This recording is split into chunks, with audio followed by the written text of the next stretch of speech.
জিকব, কাল বাংলা ব্লকেট কর্মসূচির ঘোষণা দেয়া হয়েছে আবারও। আর কি বলেছেন আন্দোলনকারীরা?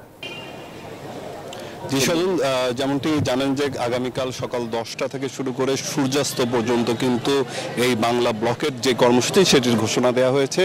তারা কিন্তু জানিয়েছে যে সড়ক এবং রেলপথ দুটি কিন্তু হলো এই দিনটিতে বন্ধ থাকবে এবং তাদের যেই দাবি সেটি আসলে কোটা বাতিল নয়, কোটা সংস্কারের দাবি তারা জানিয়েছেন। 5% সকল ট্রেডে, অর্থাৎ প্রথম থেকে চতুর্থ শ্রেণী পর্যন্ত প্রত্যেকটি বিভাগে কিন্তু 5% কোটা রাখারও তারা একটি দাবি জানিয়েছেন এবং তারা যেটি বলেছেন যে আদালতের সাথে কিন্তু তাদের কোনো ধরনের সম্পৃক্ততা নেই। আদালত যেই রায়টি দিচ্ছে সেটা প্রথম এবং দ্বিতীয় শ্রেণীর উপরে, কিন্তু তারা প্রত্যেকটি শ্রেণীতেই এই কোটা সংস্কারের দাবিটি জানিয়েছেন এবং এটি কিন্তু একটি কমিটি গঠনের মধ্য দিয়ে নির্বাহী আদেশ জারি করারও তারা দাবি জানিয়েছেন। পাশাপাশি এটি আইন আকারে সংসদে পাস করে কিন্তু যাতে প্রত্যেকটি মানুষ হলো সব ধরনের সুবিধা ভোগ করতে পারে সরকারি চাকরি ক্ষেত্রে, সেই দাবিটি কিন্তু তাদের এখান থেকে জানানো হয়েছে এবং এজন্য কিন্তু তারা এখানে সংবাদ সম্মেলন করেছেন এবং এরপরে কিন্তু জনসংযোগ তারা করছেন। যেমনটি জানেন যে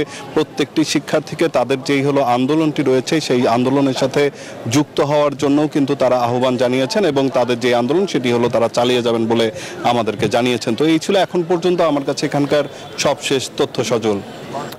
নাইমাল জিকো যুক্ত হয়েছিলেন ঢাকা বিশ্ববিদ্যালয় থেকে।